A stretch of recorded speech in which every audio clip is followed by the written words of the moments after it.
Assalamualaikum warahmatullahi wabarakatuh. Salam sehat untuk kita semua. Semoga kita semua selalu mendapat lindungan Allah Subhanahu wa Ta'ala ya. Diberikan nikmat sehat walafiat serta dimudahkan segala urusannya. Amin ya robbal alamin. Nah, kesempatan kali ini Mimin akan membagikan satu cerita misteri. Seperti apa ceritanya? Mari kita mulai.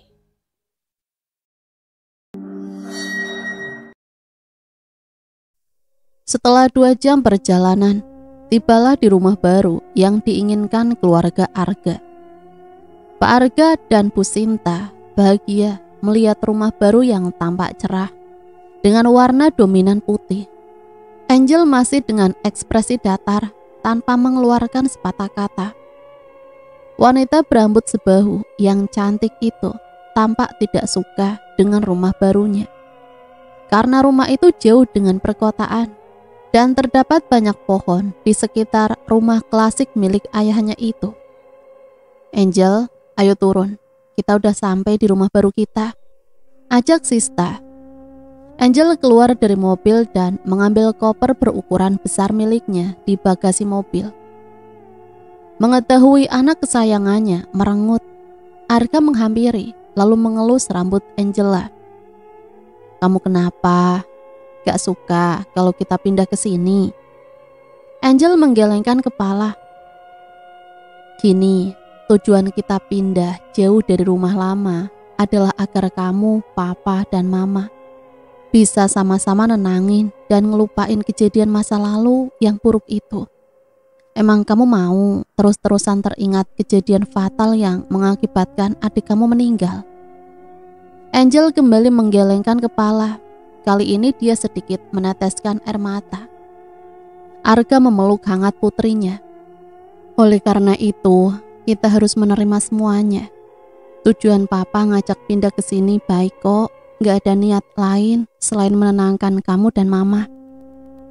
Makasih, Pak. Angel mengusap air matanya. Dia mencoba menerima keputusan dari sang papa. Dia juga harus rela dan mengikhlaskan kepergian adiknya seminggu yang lalu. Seminggu sebelum keluarga Arga pindah. Suasana yang cukup membosankan bagi Angel. Dia harus membersihkan kamar tidurnya tanpa bantuan dari Feby, adik kesayangan Angel yang berusia 13 tahun. Feby tengah asik bermain boneka baru di ruangan keluarga. Sedangkan Arga dan Sinta di kebun belakang rumah menanam bibit bunga matahari. Angel melipat baju yang sudah dia cuci kemarin. Suasana hening berubah menjadi horor saat Angel mendengar suara aneh dari kamar mandi di kamarnya. Suara seorang perempuan menangis terdengar samar-samar. Angel menatap tajam ke pintu kamar mandi, berharap suara itu tidak asli. Dia memberanikan diri untuk menghampiri asal suara mistis itu. Langkah demi langkah dia tujukan untuk mengetahui apa yang ada di dalam kamar mandi. Dia mengetuk pintu. Halo, siapa di dalam? Isakan tangis semakin keras. Angel sedikit takut, tapi dia berusaha berani dengan modal nekat. Angel membuka pintu kamar mandi dan alhasil kosong. Tidak ada siapa-siapa di dalam kamar mandi. Bingung, lalu suara siapa tadi? Apa hanya halusinasi Angel? Angel membalikkan badan dan kembali ke tempat di mana dia melipat baju. Belum sampai di tempat yang dituju, langkah terhenti. Karena punggung Angel terasa berat, seolah ada seseorang yang membebani tubuhnya dari belakang. Dia merintih kesakitan, menghadap ke belakang dan tidak ada apa-apa. Dan tidak ada siapa-siapa. Aneh. Tiba-tiba terdengar Feby berteriak, terdengar jelas dan membuat Angel kaget. Beban berat yang dirasakannya hilang seketika mendengar teriakan adiknya. Angel bergegas menghampiri Feby. Tibalah di ruang keluarga. Feby sudah tergeletak, tak bernyawa. Darah mengalir dari tusukan di bagian perut dan leher Feby. Angel, Arga, dan Sista shock melihatnya. Ketiganya menangis histeris. Entah apa yang sudah terjadi dengan Feby. Apa ada hubungannya dengan sosok yang menangis di kamar mandi tadi? Angel menghampiri Feby dan memeluknya. Dia menangis dengan penuh rasa kehilangan. Feby, bangun Feb, bangun! Feby. Hari itu rasanya menjadi hari terburuk bagi keluarga Arga, termasuk Angel. Hari pertama makan malam di rumah baru. Sista, Arga, dan Angel menikmati hidangan makan malam dengan tenang. Masih terdiam membisu bagi mereka menikmati makan malam tanpa Feby. Mama punya rencana baru buat cari pembantu di rumah kita. Lagian kalau mama sendirian yang ngelakuin bersih-bersih di rumah segede ini kan capek, gimana? Saud Sista memecah keheningan. Gak apa-apa sih mah, dan kebetulan di kantor papa ada kenalan nih. Dia nyediain pembantu, supir, babysitter gitu. Oh ya bagus dong. Ya udah besok papa kabarin tuh teman papa. Kalau bisa besok harus dapat pembantunya bawa ke rumah. Gampang. Besok siang kalau papa udah pulang, sekalian papa bawa pembantunya. Sista menganggukkan kepala dengan tersenyum, lalu menatap Angel yang masih lahap makan nasi goreng buatannya. Lahap banget sih makannya, sampai-sampai mama ngomong gak didengerin. Tapi enak ya masakan mama, kata Sista menggoda putrinya dengan tertawa. Enak banget mah. Sayang, kamu setuju gak kalau mama pakai pembantu buat bantuin mama di rumah? Setuju, sekalian buat nemenin Angel di rumah selagi masih belum masuk sekolah. Angel menjawab dengan cuek, melahap makanan lalu minum segelas air putih di depannya. Angel balik ke kamar dulu ya, Ma, Pa. Angel berdiri dan meninggalkan meja makan. Melihat Angel sudah di lantai 2 memasuki kamar, Sista mendekati Arga dan berkata, "Pa, Mama takut deh. Nanti terjadi apa-apa dengan keadaan Angel." "Hus, gak boleh terlalu khawatir gitu. Angel udah dewasa, dia tahu mana yang baik dan yang gak baik. Selagi kita memberi arahan yang baik buat dia, pasti dia juga bisa memilih dan mencerna, Ma. Percaya deh." Arga mencoba meyakinkan Sista untuk tidak khawatir. "Ya, semoga aja ya, Pa." Arga menganggukkan kepala. Kemudian Sista kembali ke kursi dan melanjutkan makan malamnya. Merapikan rambut yang sedikit berantakan, Angel duduk di tempat tidur dengan ekspresi kelelahan. Menghela nafas.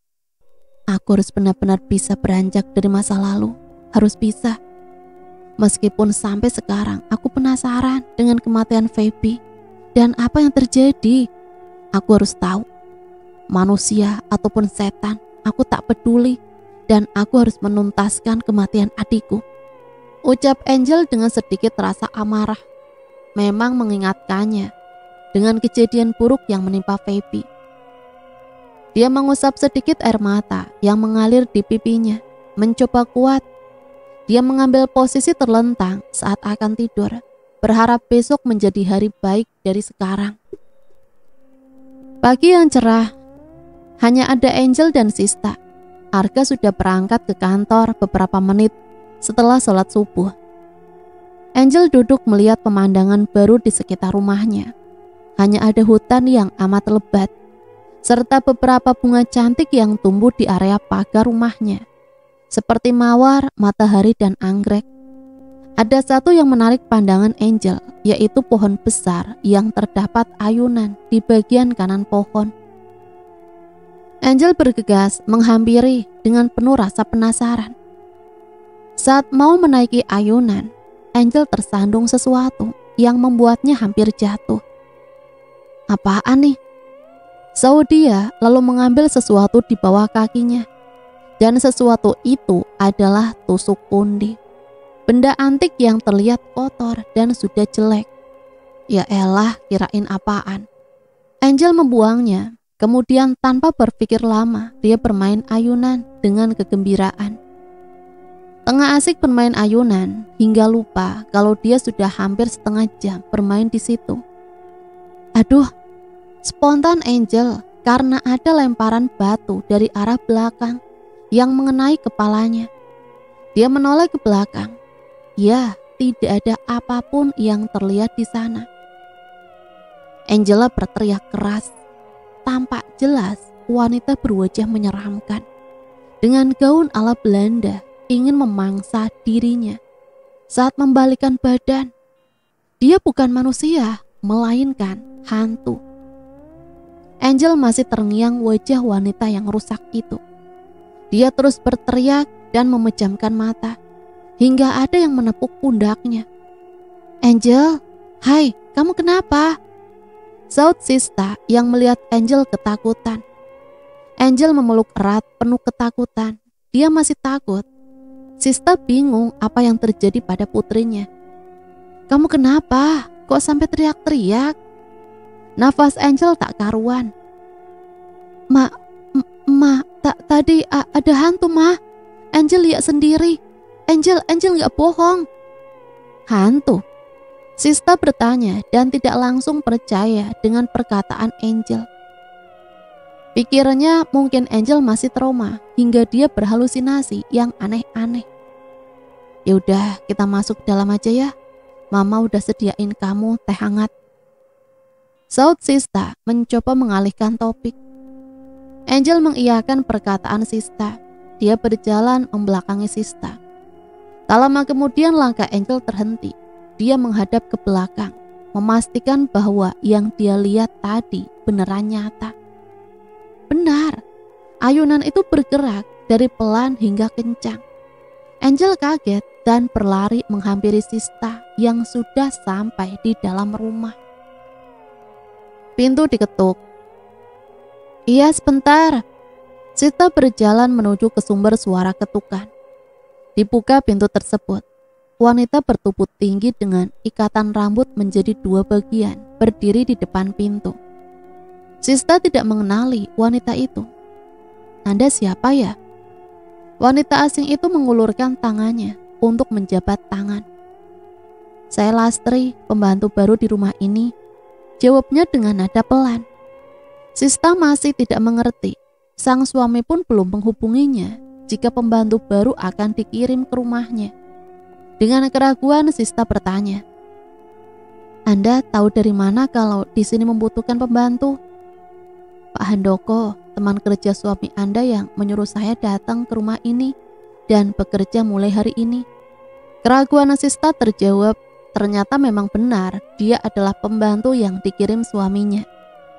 Oke, mari silakan masuk. Tak lama kemudian langkah Lastri terhenti. Dia menatap sekeliling ruangan di dalam rumah dengan tatapan tajam. Sista tetap bersikap humoris, berjalan ke dapur untuk membuatkan teh hangat untuk Lastri. Angel keluar dari kamar dan menghampiri Sista di dapur. Dia tidak tahu siapa wanita berbaju hitam yang bertamu ke rumahnya. Mah, dia siapa sih? Itu namanya Lastri, pembantu baru di rumah kita. Angel mengerutkan alis. Pembantu baru kok penampilannya serem amat gitu sih, Mah? Shh, gak boleh gitu. Ayo ikut Mama, ngobrol-ngobrol dulu sama Lastri. Sista ke ruang tamu untuk menyajikan teh ke Lastri. Angel membelakangi Sista dengan rasa penasaran kepada Lastri. Setelah hampir 1 jam menemani Sista dan Lastri berbincang-bincang, Angel pergi ke gudang untuk meletakkan baju bekas yang sudah dia packing kemarin sore. Dan Lastri sudah dipastikan mulai bekerja di rumah hari ini. Langkah demi langkah dia pastikan agar barang yang dibawa tidak jatuh. Dengan penuh hati-hati Angel membuka pintu dan masuk ke dalam gudang. Gelap, lampu gudang sengaja belum terpasang oleh Arga. Hanya ada jendela kecil yang memancarkan sedikit cahaya sinar matahari dari luar. Sama halnya dengan gudang yang lain, kotor dan penuh barang tak terpakai berserakan di lantai. Dia meletakkan kardus besar bawaannya di sebelah lemari tua. Suara gelas pecah terdengar dari sisi lain di dalam gudang. Angel terdiam. tanpa mengeluarkan suara. Sekarang ketukan meja terdengar di ujung kanan pojok. Perlahan, ketukan semakin keras. Angel berjalan menghampiri asal suara ketukan itu. Hening.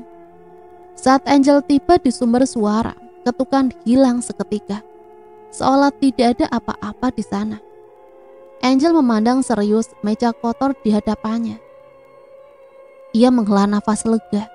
Ternyata hanya seekor cicak jatuh dari atas langit-langit gudang. Dia kira hal horor seperti kemarin yang membuatnya berteriak ketakutan. Kirain apaan, ternyata cuma cicak. Tangan kasar dengan kuku panjang hitam tiba-tiba mencekik Angel dari belakang. Angel kaget, mencoba membela diri dan berteriak. Tolong! Tolong! Makhluk wanita aneh berwujud menyeramkan, mencoba menghabisi Angel. Usaha dengan keras, dia berusaha melepaskan tangan makhluk itu dari lehernya. Tak lama tubuh Angel terlempar keras ke dinding kayu hingga membuatnya tergeletak tak berdaya. Non? Suara Lastri memecah kehororan yang terjadi. Makhluk itu hilang. Lastri menatap dan menghampiri Angel yang tergeletak lemas. Non kenapa? Kok sampai luka-luka gini? Saut Lastri sambil mengusap beberapa bagian tubuh Angel yang kotor dan terluka. Enggak apa-apa kok Bi, tadi cuma kecapean lalu jatuh. Kalau begitu Bibi antar ke kamar ya Non, biar Bibi bersihin lukanya, sekalian Bibi obatin. Lastri membantu Angel untuk berdiri. Dia mengantar Angel ke kamar untuk diberi obat serta istirahat. Angel sengaja menyembunyikan kejadian ini karena dia tidak mau orang lain ikut terlibat di urusan pribadinya, walaupun dia juga yang menjadi sasaran. Tidak terasa 2 minggu keluarga Arga menempati rumah baru. Hari ini menjadi hari pertama Angel sekolah di tempat baru. Angel sudah bersiap-siap dengan tatanan rambut yang rapi dan poni lucu yang menutupi separuh keningnya. Dia menuju meja makan, menemui Arga dan Sista. Lastri disibukkan dengan menyiapkan makanan, duduk di samping Sista. Kira-kira sekolahannya yang papa pilih itu bagus nggak? Angel nggak mau loh ya kalau ada pembulian di sana. Mana mungkin ada gituan. Udah nggak musim tahu nggak? Lagian nih kalau ada pembulian pasti yang ngebully langsung dikeluarin. Betul tuh, emang ngapain sih ada pembulian? Biar hits gitu, atau apa? Kalau kamu dibully teman baru kamu, bilang aja sama mama, biar mama hajar sekalian. Ya semoga aja sih nggak ada mah. Arga dan Sista menganggukkan kepala, mengerti ucapan Angel. Non, mau dibuatkan susu? Tawar Lastri setelah meletakkan semangkok buah segar di atas meja. Mau Pi, tapi susunya hangat aja ya. Angel mau berangkat sekolah abis ini. Baik Non. 5 menit setelah itu, Lastri meletakkan susu hangat di meja. Silakan Non. Tanpa basa-basi, Angel langsung meminumnya. Makasih ya Bi. Nama saya Angel Purnamasari. Saya asal Bandung dan asal sekolah saya adalah SMA Nusa Bangsa di Jakarta. Angel memperkenalkan diri di hadapan 30 murid dan seorang guru. Membuatnya sedikit canggung. Ada pertanyaan dari kalian untuk Angel? Kalau nggak ada, Angel saya persilahkan duduk. Seorang cowok dari bangku paling pojok belakang mengacungkan tangan. Bu, apa dia masih jomblo? Kalau jomblo, sini sama Bang Miko. Seisi ruangan menyoraki pria bernama Miko. Udah, gak perlu dijawab. Angel, kamu duduk di bangku kosong sebelah sana ya. Miko masih menatapnya dan tersenyum gak jelas. Entah niatnya bercanda atau serius. Menurut Angel, hal ini tidak lucu. Angel duduk di samping wanita cantik berambut lurus. Dia menatap Angel dengan sedikit senyum. Wanita itu mengelurkan tangan untuk menjabat tangan. Hai, nama aku Meli. Semoga kamu betah ya di kelas ini. Tenang, aku bisa jadi teman kamu kok mulai sekarang. Angel, panggil aku Angel. Terima kasih ya, semoga aja betah sih. Melly menganggukkan kepala. Masalah cowok yang tadi gak usah diladenin, dia emang gitu, suka ngegombal. Iya, aku juga gak ngegubrisin kok. Keduanya kembali memperhatikan materi yang dijelaskan. Melly memang terkenal welcome terhadap temannya, humoris juga orangnya.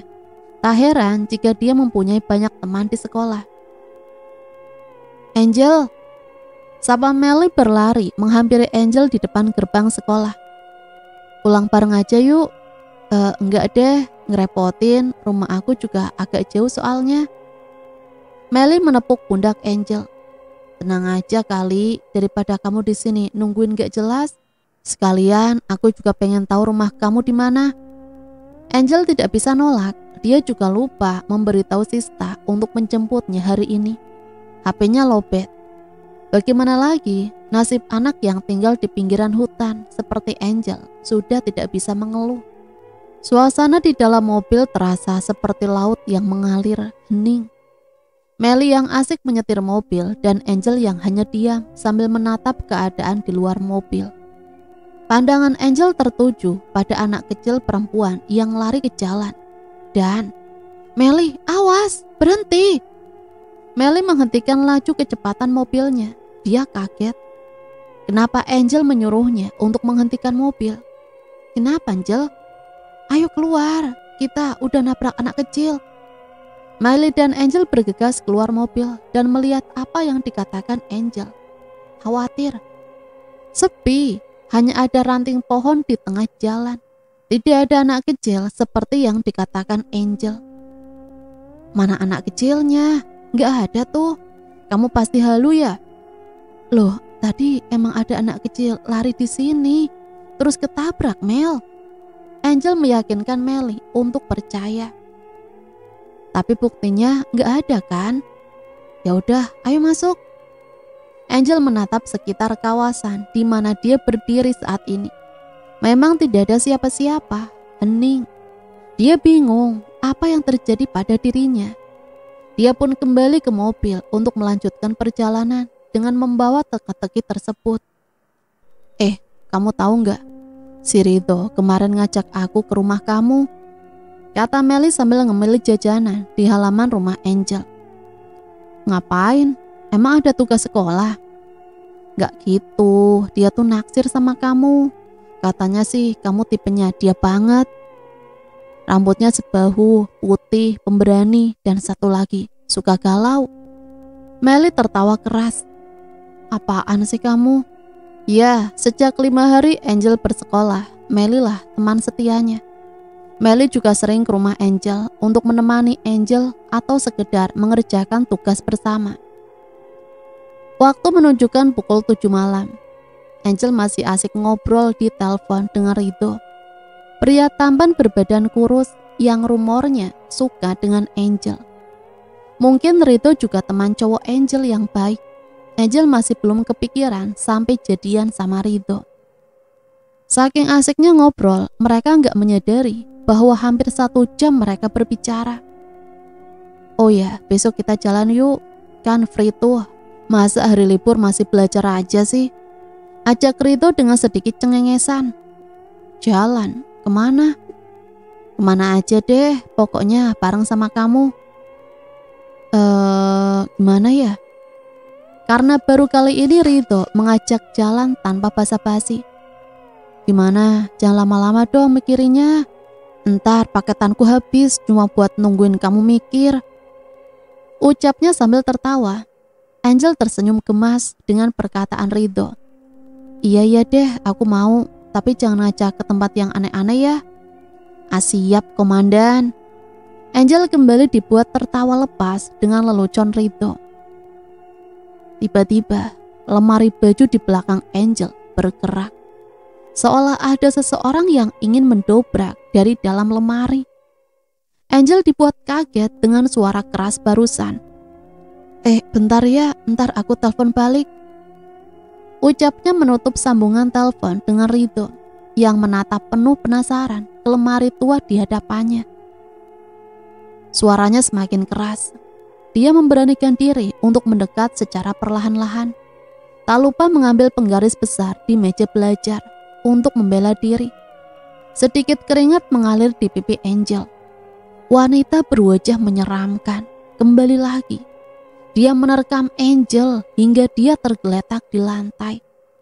Angel mengeluh kesakitan, mendekati tubuh Angel dengan mata merah serta mulutnya yang menganga seperti kehausan darah. Angel menahan teriakan, menutup kedua mata, berharap makhluk itu segera pergi, namun tidak berhasil. Dia semakin dekat dengan Angel, menunjukkan jari-jari tangan yang hitam dan mengerikan. Jangan ganggu saya, pergi.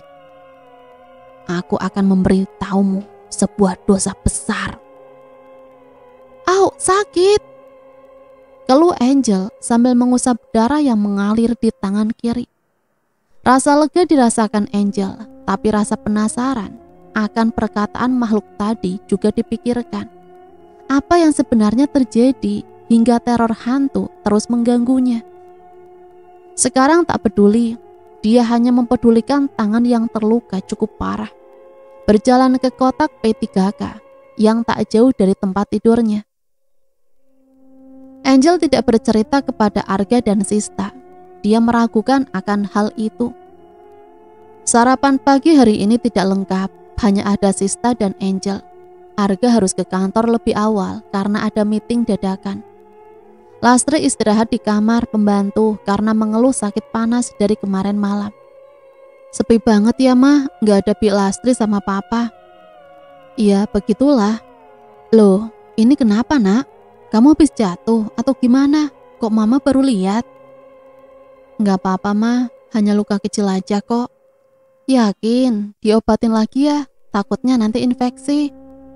Enggak usah mah, kemarin udah Angel obatin kok, habis ini juga sembuh. Sista mengangguk mengerti, meskipun hatinya gelisah dengan luka di tangan Angel yang cukup parah. Angel menahan sakit dan melanjutkan sarapan. Masih terngiang di pikiran tentang omongan makhluk yang menerornya kemarin. Apa yang terjadi sebenarnya? Suasana malam yang cukup hening. Sista masih belum pulang dari acara ulang tahun temannya. Beberapa kali suara burung gagak berbunyi keras membuat suasana horor semakin terasa. Angel yang tengah asik menonton TV dikejutkan dengan suara aneh. Suara orang membaca mantra aneh. Terganggu dengan suara itu, Angel mencoba mencari tahu sumber suara. Diam, dia melangkah dengan hati-hati, memastikan suara tersebut tidak hilang. Kamar Lastri. Suara aneh yang mengganggunya berasal dari kamar Lastri. Heran, hampir 3 hari lamanya Lastri tidak keluar kamar. Tidak mungkin juga dia membawa tamu masuk ke dalam kamar.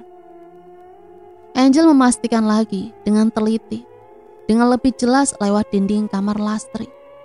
Semakin jelas, semakin terdengar mengerikan bacaan itu. Hai, ngapain? Angel kaget menyadari kalau Sista menepuk pundaknya dari belakang. Ih mama, bikin Angel kaget aja deh. Memakai gaun berwarna merah dan tatanan rambut yang masih rapi, Sista berkata, "Kamu ngapain di sini? Mau jengukin Pilastri?" Shh, mama denger enggak? Ada suara seseorang kayak baca mantra gitu di kamar Pilastri. Angel berbisik ke Sista. Sista terdiam, mencoba membuktikan ucapan Angel. Suara apaan sih? Gak ada suara apa-apa tuh. Hening. Hening suara yang didengar Angel beberapa saat lalu. Kok gak ada ya? Sista tertawa kecil, mencolek hidung Angel gemas. Makanya kamu tuh banyakin tidur, jangan begadang terus. Sama si Rido itu. Kan gak jelas gini pikirannya. Berjalan ke kamar untuk ganti baju dan meninggalkan Angel. Angel mengerutkan alis, tidak mempedulikan guyonan Sista. Yang dipikirannya saat ini adalah suara aneh di kamar pembantunya. Ya, Lastri sudah tidak melakukan kewajibannya sebagai pembantu selama 3 hari. Membuat Sista sedikit geram ke Lastri. namun kegeramannya masih ditahan. Tegang, Lastri berdiri di hadapan sang majikan, menunduk merasa bersalah. Pagi yang cerah diawali dengan ketegasan Sista kepada Lastri di ruang keluarga. Bik Lastri, tahu kan kalau saya mempekerjakan Bibi di sini tuh buat apa? Buat bantuin saya, bukan cari tempat rebahan. Tegasnya sambil menatap penuh kekesalan terhadap Lastri. Iya Nyonya, saya minta maaf. Saya kemarin benar-benar sakit, jadi nggak bisa membantu Nyonya masak. Ucapnya menunduk dan berdahak, menunjukkan sakitnya masih kambuh. Saya tahu Bik Lastri sakit, tapi setidaknya Bibi itu bersih-bersih lah. Ngelap barang yang kotor lah atau apalah. Kalau gini tuh rasanya kayak nggak punya pembantu. Lastri diam, menyesal. Angel keluar dari kamar menghampiri kegaduhan Sista di lantai bawah. Beri saya kesempatan sekali lagi Nyonya, saya minta maaf. Memohon kepada Sista dan menggenggam tangannya. Tak lama Sista melepaskan genggaman Lastri di tangannya. Sudah gak ada kesempatan lagi buat orang malas kayak Bik Lastri. Sekarang kemasi barang bawaan Bibi dan pergi dari sini. Bibi saya pecat mulai hari ini. Ia menatap Sista tak percaya. Lastri ingin menangis, tapi dia menahan air matanya keluar. Begitu juga dengan Angel, hanya bisa diam melihat orang baik yang dia kenal harus meninggalkan rumahnya. Dia juga baru kali ini melihat Sista bertindak tegas. Baik, saya akan pergi dari sini. Terima kasih Nyonya, sudah sabar dan baik kepada saya. Ia berjalan dengan keadaan sedikit lesu, menuju kamar untuk mengemasi barang dan pergi meninggalkan tempatnya. Ma, menatap Sista berharap keputusannya diubah. Ia menggelengkan kepala dan tersenyum kecil. Shh, gak apa-apa. Ini sudah menjadi keputusan terbaik Mama. Mungkin sudah menjadi keputusan Mama kamu buat memberhentikan Bik Lastri. Lagian mana ada pembantu yang berhari-hari sakit gak keluar dari kamarnya. Ada alasan lain pastinya, kata Melly setelah mendengar curhatan Angel tentang pemecatan Lastri. Mengelus rambut Angel yang bersandar di bahunya, menangis harus kehilangan orang baik di dalam rumah. Alasan apa?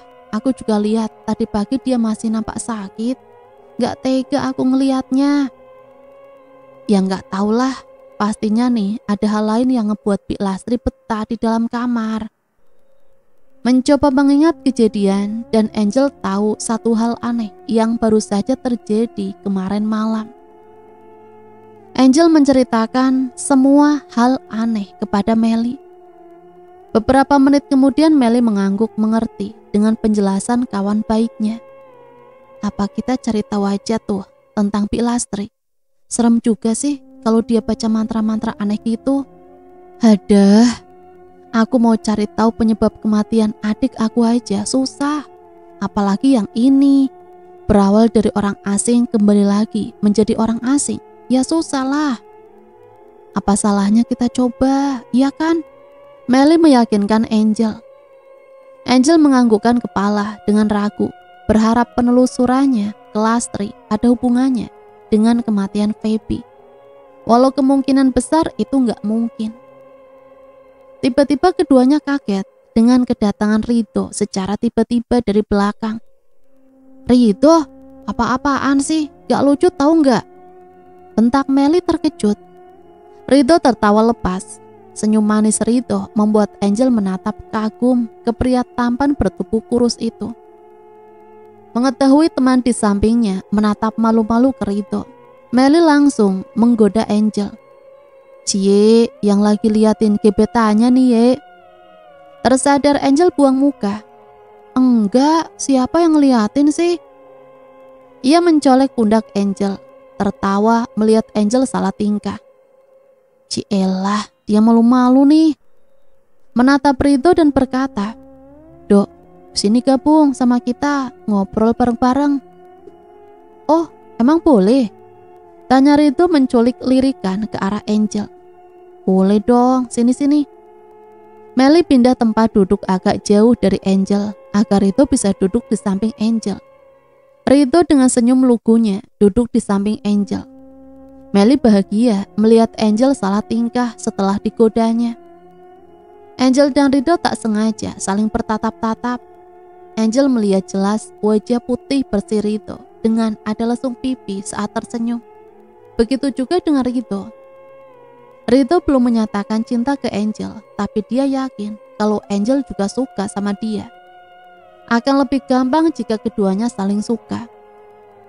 Hembusan angin dan pohon rindang di sekitar kanan kiri membuat suasana sejuk dan indah bagi mereka bertiga untuk bersantai di jam istirahat. Sepertinya kita mesti tahu nih di dalam kamar pembantu yang ditempati Bik Lastri itu ada apa aja. Saran Melly. Iya juga ya, aku juga belum pernah ngeliat tuh isi dari kamar Bik Lastri sih. Angel sengaja mengajak Melly untuk menemaninya menelusuri tentang Lastri. Salah satunya adalah kamar pembantu bekas Lastri tempati. Mereka berjalan menuju kamar itu. 15 menit sudah, hujan deras disertai angin kencang melanda kota yang Angel tempati. Hawa dingin mereka rasakan. Angel dan Melly berada di depan pintu kamar pembantu. Tercium aroma dupa dari dalam ruangan. Keberanian Melly sedikit menciut setelah mencium bau menyengat itu. Kamu yakin kan? Masuk ke dalam? Dih, kamu takut? Lah, kan kamu sendiri yang ngajak aku. Gimana sih?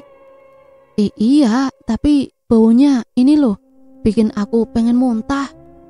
Angel menarik lengan Melly dan mengajak masuk ke ruangan. Kelamaan, ayo. Melly hanya terdiam, pasrah dengan sedikit ketakutan di dirinya. Hening. Keberanian Melly muncul lagi. Gak ada hal horor yang ia kira. Tidak ada yang mencurigakan dari kamar bercat putih itu.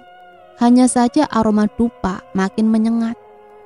Keduanya mencari sumber bau dupa dari kolong kasur, atas bawah meja, hingga lemari. Tak lama setelah itu, Melly menemukan. Walah, jadi ini nih yang bikin hidung aku mampet. Pantesan menyengat, orang banyak gini dupanya. Sambil menyumbat hidung, Melly menunjukkan 5 dupa yang terbakar di atas pot kecil disertai bunga kantil. Angel heran, dia melihat jelas beberapa dupa dan kembang kantil yang Melly temukan. Melly menuju jendela kamar dan membukanya. Mending kita buang aja daripada jadi sampah gak guna, ya kan? Melemparkan keluar kamar dengan santai, Angel hanya mengiyakan. Dia berpikir hal yang sama seperti Melly. Tapi masih menjadi pertanyaan Angel, kenapa ada benda gak wajar di dalam ruang kamar Lastri? Melly yang membelakangi Angel berjalan sedikit pelan sambil melihat sekeliling ruangan yang ditelusurinya. Melly terkunci di dalam. Angel yang menyadari Melly terkunci langsung terkejut dan berusaha membuka pintu. Begitu juga dengan Melly berteriak dengan keras. Angel, tolongin aku, buka pintunya Angel. Teriak Melly menggedor pintu berulang kali. Mel, pintunya terkunci dari dalam. Aku susah mau ngebukanya. Usaha Angel sekuat tenaga untuk membuka pintu itu, meskipun sia-sia karena pintunya cukup keras. Angel, aku beneran takut nih. Buka, tolongin aku. Lampu di kamar itu berkedip-kedip. Vas bunga kecil terlempar di tembok tepat di samping Melly yang berusaha keluar dari ruangan. Au, sakit. Keluh Melly yang terlempar ke lemari, tergeletak lemas dan merintih kesakitan. Lampu yang berkelip-kelip berakhir dengan pecahan yang cukup keras. Untungnya tidak mengenai Melly. Dia hanya menjerit kaget. Angel, please tolong aku Angel. Melly benar-benar merasakan ketakutan. Muncullah hantu wanita yang sama seperti hantu yang meneror Angel beberapa hari lalu. Merangkak menghampiri Melly dari kolong kasur. Menyadari hal itu, Melly hanya bisa menutup mata dan berteriak. Kakinya terkilir setelah terlempar keras dari lemari. semakin mendekat. Darah mengalir dari mulut hantu itu membuat Melly semakin takut. Tangan mengerikan menyentuh pipi Melly hingga Melly meringkik geli. "Dia biadab," kata hantu itu lalu menghilang. Tenang, suasana ricuh menjadi tenang saat hantu itu menghilang. Melly bergegas keluar dan membuka kamar. Angel langsung memeluknya. Terlihat lemas, lesu dengan nafas tak beraturan. Melly berkata, "Angel, dia tuh siapa sih? Sumpah, serem banget. Ini ada yang gak beres nih, pasti." "Gak beres? Tahu dari mana?" "Hantu itu tadi selain bikin aku hampir mati, dia juga bilang gini, dia biadab." Gitu. Biadab. Butuh beberapa waktu untuk dia menebak siapa yang dimaksud makhluk itu. Seperti ada rahasia besar. Mungkin ini adalah salah satu clue dari hantu itu untuk menemukan yang dia maksud. Berjalan di trotoar jalan sambil membawa sekantong cemilan yang dia beli dari minimarket. Sedikit jauh dari rumahnya. Masih dingin seperti sore tadi. Melly sudah diantar pulang setelah menjadi korban dari penelusuran mistisnya. Tak lama kemudian dia melihat seseorang yang gak asing duduk di halte bus di pinggir jalan. Dandanannya sederhana, mengingatkannya kepada Lastri. Ya, dia Lastri, orang yang dia cari selama ini. Merasa lega, Angel menghampiri Lastri dengan tergesa-gesa. "Bi Lastri." Kaget melihat kedatangan Angel yang menyapanya. Dia berdiri dan bergegas pergi. Seperti ada hal yang ditutupi. Namun Angel menghentikan langkah mantan pembantunya untuk pergi. "Bi, ada hal yang pengen aku tanyakan pada Bibi." Menatap serius mata Lastri. Tatapan Lastri seolah ingin mengalihkan pembicaraan. Bingung. Bicara apa ya, Non?" "Panggil saya Angel aja, Bi." Iya, mau ngomong apa, Angel?" Angel melepaskan genggaman tangan dan berbicara. "Tadi saya ke kamar bekas Bi Lastri tempati, dan gak sengaja di sana ada beberapa dupa dan kembang kantil. Itu Bi Lastri yang masang." Lastri bungkam, masih dengan rasa kebingungan. Dan Angel melihat Lastri kebingungan, kembali menegaskan, "Bi, benar kan Bi Lastri yang ngelakuin ini semua?" Bi Lastri menggeleng kepala, ragu. Tetap Lastri masih bungkam. Angel menggenggam kedua tangan Lastri sambil sedikit meneteskan air mata. Dia merasakan capek dengan teror itu. "Jawab, Bi. Apa ada hubungannya dengan hantu wanita yang selalu meneror saya itu? Bantu jawab, Bi." Rasa kebingungan Lastri mendadak menjadi rasa kepedulian. Dia juga kaget mendengar ucapan Angel. Memedi. Mungkin ucapan itu langsung spontan dikeluarkan dari mulut Lastri, membuat Angel sedikit menemukan jawaban. "Maksud Bi Lastri, hantu yang selama ini neror saya itu Memedi." Bi Lastri menganggukkan kepala. Mata Lastri melirik ke arah kanan kiri, memastikan tidak ada orang atau hal apapun yang ada di sekitarnya. Dari teror itu dan Bi Lastri, apa hubungannya? Sebenarnya Memedi itu adalah ingin. Perkataan itu terpotong dengan hadirnya hantu yang disebutnya Memedi muncul di belakang Angel. Dia menganga kaget dan bungkam. Dilemparkan Lastri ke tengah jalan. Tak lama setelah itu, truk pengangkut barang melaju dengan cepat. Mengetahui Lastri yang tergeletak dan mengeluh kesakitan, Angel ingin menolongnya, namun niat itu gagal karena "Lari nak Angel, lari!" teriak Lastri tak berdaya. Tubuh Lastri terlindas truk besar itu. Truk berwarna kuning tak bertanggung jawab dan melaju semakin cepat. "Bi Lastri!" Histeris mengetahui Lastri tertabrak dan badannya hancur terlindas. Darah mengalir banyak di jalanan. Angel menangis. Dia gagal mencari tahu kebenarannya. Dia juga sedih melihat Lastri meninggal dengan gak wajar. Dia menghubungi Ridho untuk membantunya mencari pertolongan karena suasana malam yang tepat jam 8 itu sepi. Penuh kecemasan, apa yang dilakukan Angel setelah ini? "Hai, jangan diem gitu dong, kenapa?" tanya Ridho melihat Angel terdiam dengan tatapan kosong. "Mikirin soal kemarin malam," ucapnya mengelus rambut Angel, mencoba menenangkan wanita yang dicintainya. Angel menganggukkan kepala pelan, masih dengan tatapan kosong.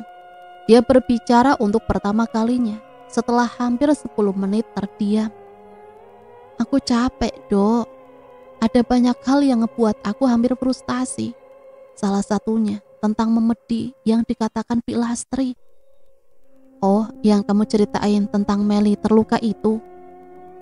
Angel meninggikan alisnya, mengiyakan. Selain Meli, Angel juga dekat dengan Ridho. Dia juga tahu Ridho suka sama dia.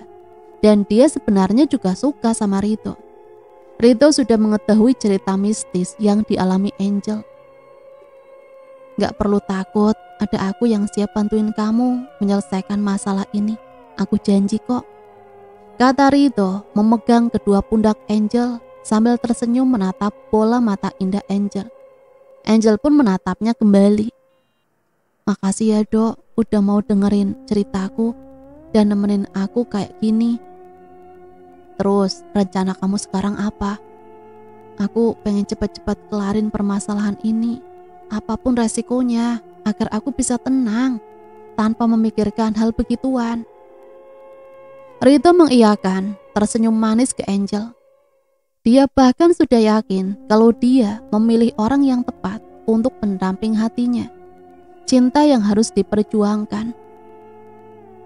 Seperti biasa, makan malam yang hening tanpa Lastri. Angel, Sista, dan Arga memakan dengan lahap menu tumis kangkung buatan Sista.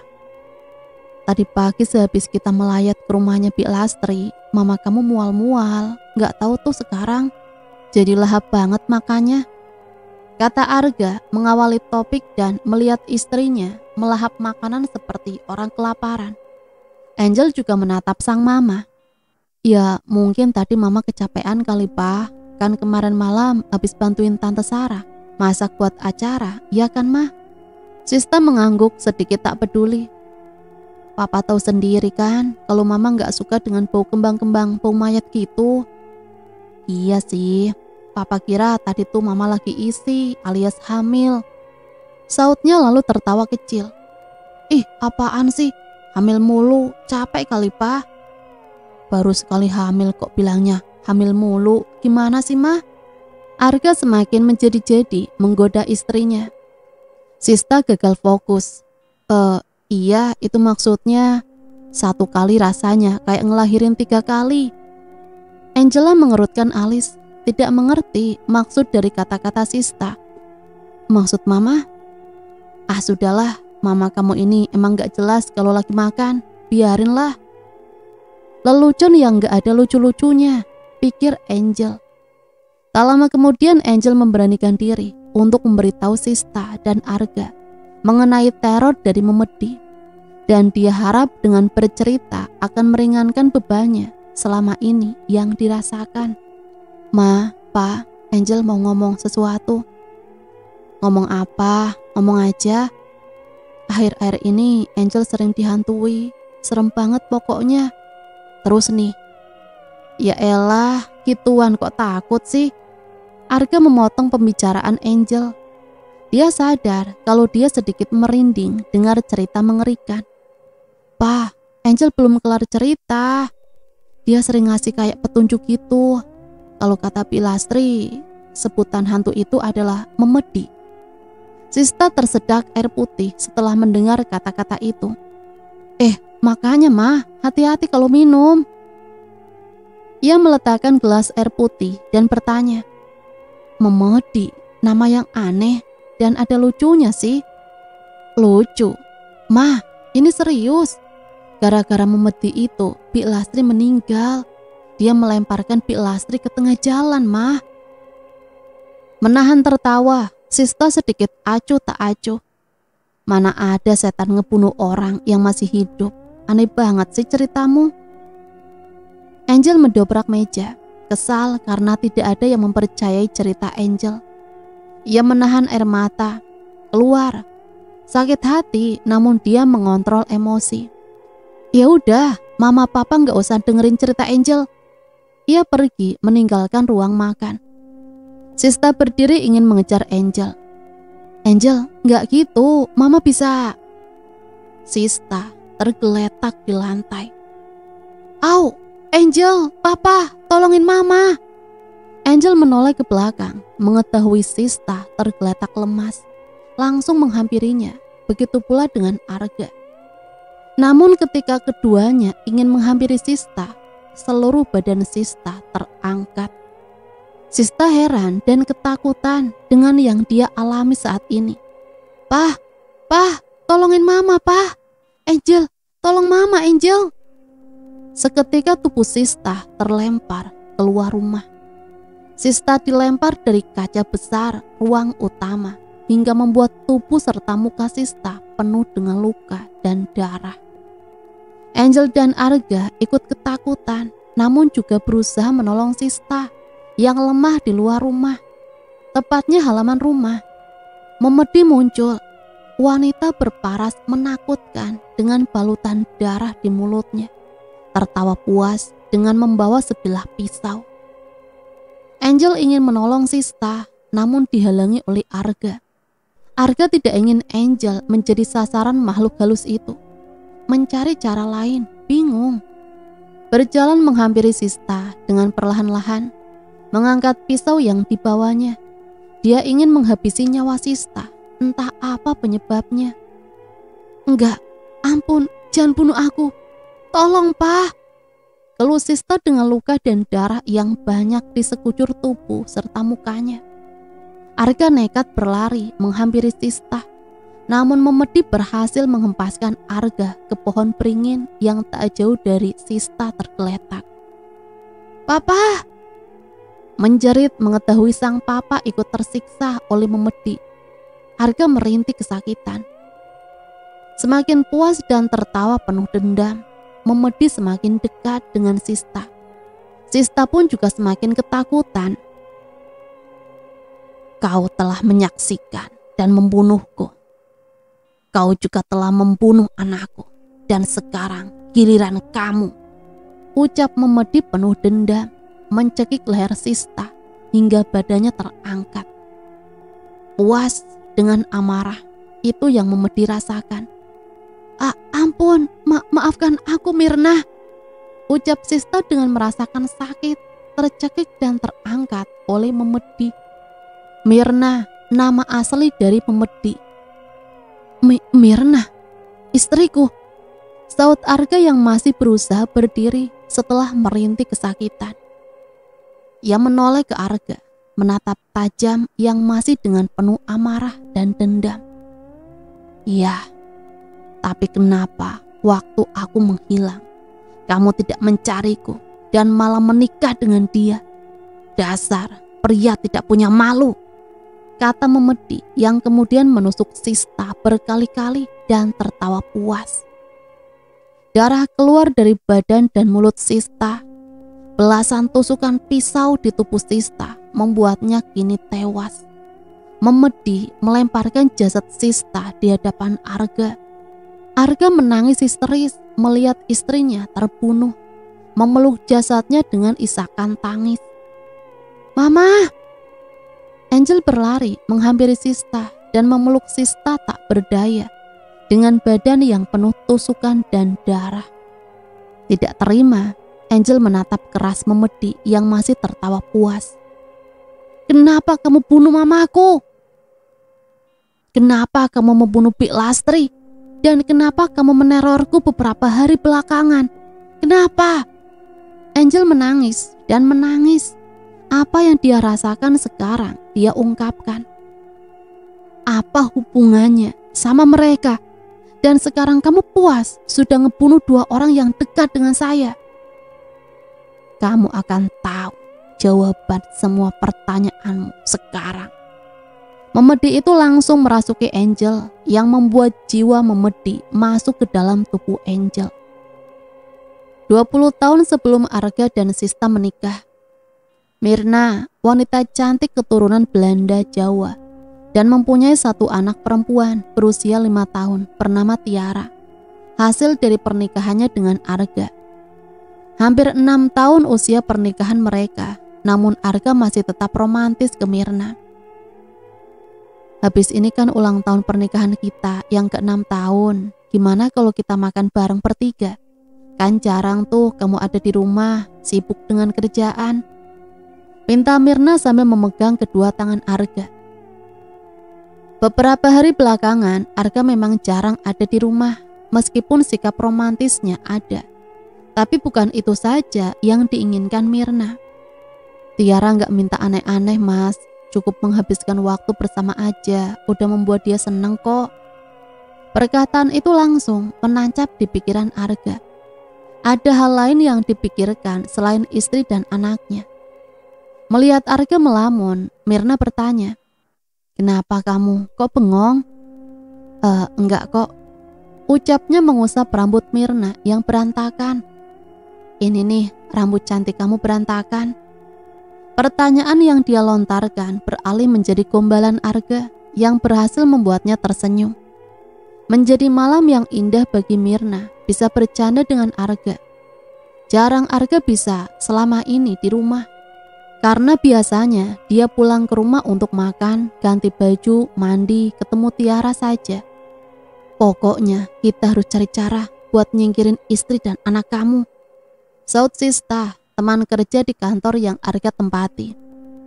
Pagi hari di halaman kantor diawali dengan Sista yang keram dan ingin menghabisi kedua targetnya.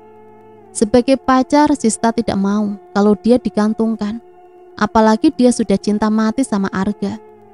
Di sisi lain, Arga juga bingung. Dia terlanjur mencintai Sista dan dia tidak ingin menyakiti Mirna. Nyingkirin? Maksudnya? Ya nyingkirin dia. Kita bunuh Mirna dan anaknya. Sekalian hilang dari kehidupan kamu. Arga kaget, seolah ingin menolak ajakan Sista. Cara bodoh apa yang akan dia lakukan? "Kamu gila ya, mau ngebunuh mereka?" "Kamu yang gila mas. Kamu gak mikirin perasaanku yang digantungkan hampir setahun. Dan kamu masih bilang aku gila?" Ungkap Sista sewot. Arga terdiam. "Kalau gak mau juga, ya gak apa-apa. Biar aku sendiri yang ngelakuin ini semua. Kamu tinggal lihat hasilnya." Sista berjalan menuju kantor, tapi Arga menghalanginya. "Oke, aku mau ngikutin mau kamu." "Yakin?" tanya Sista diikuti anggukan Arga mengiyakan. Arga dihadapkan dengan pilihan berat, harus melakukan hal nekat kepada istri dan anak demi orang yang dicintainya saat ini. Entah nanti akan menjadi hari penuh kebodohan buat Arga. Berbeda dengan Sista yang senang, karena rencana pembunuhan darinya akan berhasil, dan dia juga akan menjadi istri Arga satu-satunya. Menjadi sore yang cukup cerah buat Tiara untuk bermain di halaman rumah. Mirna sedang ada di dapur untuk menyiapkan makan sore Tiara. Tiara bermain boneka di bawah pohon beringin halaman rumah. "Hai, kok kamu main sendirian? Ibumu mana?" tanya Sista memperlihatkan kehumorisannya. "Ibu lagi masak, Tiara main di sini sebentar." Kesempatan emas, sudah ada rencana untuk mengelabui Tiara. Kamu suka boneka ya? Nih tante ada boneka bagus banget, mau?" "Mau tante." "Ya udah nih." Ternyata bukan boneka yang ada di dalam tas bawaan Sista, tapi pisau tajam yang berhasil ia tusukkan ke Tiara. Tiara seketika lemas dan tergeletak tak berdaya. Dia tewas. Sista mengecek denyut nadi Tiara dan benar dia sudah mati. "Oke, aku akan bawa jasad nih anak ke jurang dekat sini." Dengan rasa geli dan jijik, terpaksa Sista mengangkat jasad Tiara untuk dibuang ke jurang dekat rumah Mirna. Boneka Tiara masih tertinggal di mana Tiara tewas dan ada banyak tetesan darah di boneka itu. Mirna yang sedang di dapur. Seperti biasa, di jam-jam sore seperti ini, Arga masih belum pulang. Rumah terasa sepi setiap harinya. Tiba-tiba, kepala Mirna terpukul benda tumpul, kayu. Mirna pingsan seketika. Tidak tahu siapa yang memukulnya dari belakang tadi. Pemukul itu membawa Mirna ke suatu tempat, entah di mana. Tak lama Mirna tersadar, mengetahui tempat di sekitarnya. Dia tidak mengenalnya. Dua wanita di hadapannya pun Mirna juga tidak mengetahui. Udah nyaman tidurnya? Nyaman, bentak Sista, memberontak. Mirna tidak mengerti maksud semua ini. Kamu siapa? Dan tolong lepasin saya. Oh, tidak mau. Saya ingin menghabisi kamu. Dan kamu gak bisa tuh melarikan diri. Niat jahat Sista terlihat. Mirna berteriak meminta tolong. Tapi percuma. Rekan yang menculik Mirna bernama Lastri, saudara jauh Sista, yang juga berwatak keras. Wanita yang terlihat sedikit lebih tua dari Sista itu memukul badan dan tangan Mirna dengan keras. Mirna berteriak kesakitan. Luka lebam terlihat di sekujur tubuh Mirna. Dia sekarang sedikit lemas, merintih kesakitan. Dan siap-siap kamu, akan saya antar ke tempat yang pantas buat kamu. Teriakan Sista kemudian menusuk berulang kali ke badan Mirna. Tusukan demi tusukan dilakukan dengan rasa puas, hingga darah mengalir banyak di bagian tusukan tubuh Mirna. Lega, usai sudah rencananya, berhasil. Feby senang, pagi ini dia bermain boneka baru yang dibelikan Arga, ayahnya. Arga dan Sista sibuk di kebun menanam bibit bunga matahari. Sang kakak Angel membersihkan kamarnya. Hai, sekarang nama kamu Melody, soalnya kamu cantik banget, kata Feby tersenyum melihat boneka beruang berwarna pink yang dipegang. Feby memainkan boneka beruangnya dengan senang, meskipun Arga, Sista, dan Angel tidak menemani dia bermain saat ini. Terdengar suara benda jatuh. Ya, botol minuman di sebelah TV tiba-tiba terjatuh. Entah siapa yang menjatuhkan. Pandangan Feby mengelilingi ruangan itu. Tidak ada siapa-siapa. Yang jelas hanya ada dia dan Melody. Kak, kakak, gak lucu tahu bercandanya kak. Tiba-tiba Feby berteriak keras. Ada sosok wanita berwajah menyeramkan muncul di hadapannya saat membuka pintu. Dia hantu yang mulutnya dipenuhi darah. Hantu itu mencekik Feby, membuat Feby susah bernafas, berusaha melepaskan cekikan. Feby dibuat tak berdaya. Sang hantu berhasil menusuk perut Feby dengan sebilah pisau yang ada di dekatnya. Mengetahui Feby sudah tidak bernyawa, hantu itu melemparkan badan Feby ke lantai dan pergi menghilang. Tak lama setelah itu, Sista, Arga, dan Angel menghampiri Feby yang tergeletak di lantai. Seminggu setelah kepergian Feby, keluarga Arga memutuskan untuk pindah rumah. Cukup jauh dari rumah lama dengan tujuan ingin menenangkan diri. Suasana pagi hari yang sepi. Arga berangkat ke kantor, sedangkan Angel bersekolah. Sista berdiri dengan raut muka cemas, seperti memikirkan sesuatu hal, entahlah. Dia mengambil HP dan menghubungi seseorang. Halo, saya perlu bantuan ibu. Bantu apa nak? Ngomong aja. Terdengar sedikit keras, itu suara Lastri, saudara jauh Sista yang dikenal sebagai dukun di desanya. Begini, seminggu yang lalu anak kedua saya yang Feby itu meninggal. Dan saya yakin pasti itu ada sangkut pautnya dengan arwahnya Mirna. Yang ibu sebut memedi itu. Dan saya takut si Mirna membunuh saya, Bu. Lastri juga terlibat dalam kasus pembunuhan itu. Gimana kalau ibu bilang ke bos ibu yang nyariin lowongan pembantu itu? Kan dulu ibu suka cari kerjaan di dia. Ibu tawarin diri buat jadi pembantu di rumah saya. Kebetulan bosnya ibu itu rekan kerja Arga. Gimana ya? Iya deh, nanti ibu bilangin ke bos. Semoga bisa ya. Lastri resmi bekerja di rumah keluarga Arga. Rencana menawarkan diri kepada bos berhasil Lastri jalankan. Hampir 4 hari Lastri bekerja di rumah Sista. Tidak terjadi apa-apa. Teror yang dikatakan Sista masih belum terjadi. Namun Lastri selalu melakukan ritual di kamarnya.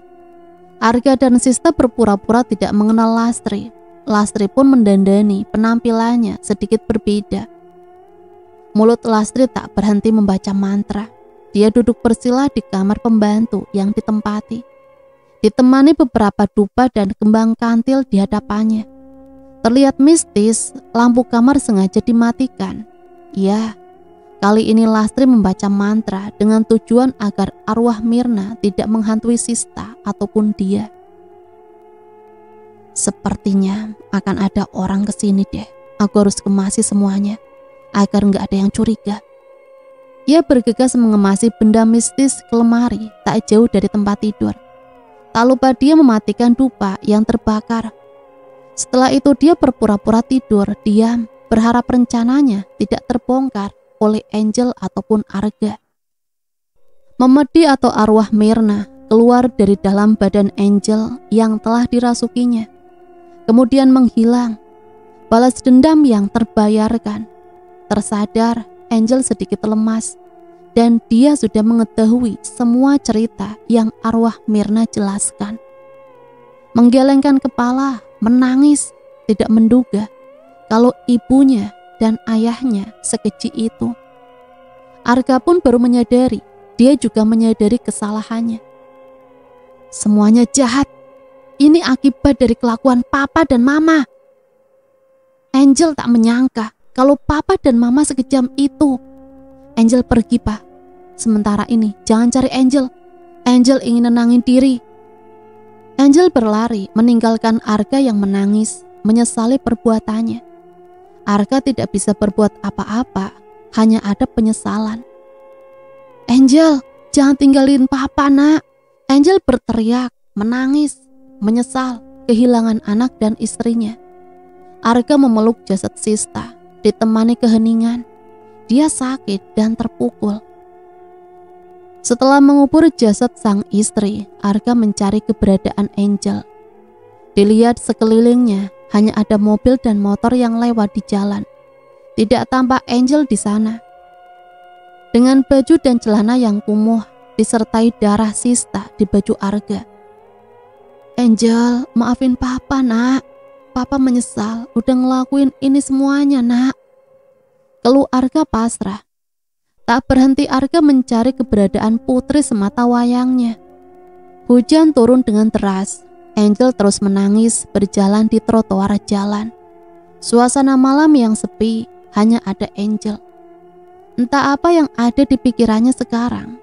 Sosok orang tua yang selama ini baik dan sayang padanya ternyata memiliki masa lalu yang membuat dia tidak menduga membunuh orang yang tak bersalah. Sebuah pukulan yang keras buat aku setelah mengetahui semuanya. Terjawab sudah penyebab adik kesayanganku meninggal. Ia menatap kosong ke arah seberang jalan. Ada gadis cantik berbaju putih berdiri di sana. Angel memastikan menatap lebih dekat. Feby, adiknya. Feby tersenyum ke Angel. Angel membalas senyuman itu. Dilihatnya Feby melambaikan tangan dan perlahan menghilang. Tangisan Angel makin keras. Hanya sekejap dia melihat Feby mencoba pasrah dengan semua keadaan yang menimpanya. Dia berpikir akan menjalankan kehidupannya dengan membuka lembaran baru, menenangkan dirinya. Semoga cerita hidupku selanjutnya bisa berubah. Semoga. Dan cerita selesai sampai di sini. Semoga cerita ini bisa menemani hari-hari teman-teman semua ya. Dan semoga ada pembelajaran yang bisa kita ambil dari cerita ini. Sampai di sini Mimin pamit undur diri, mohon maaf apabila banyak salah kata. Sampai berjumpa kembali di cerita-cerita misteri selanjutnya. Matur nuwun, wassalamualaikum warahmatullahi wabarakatuh.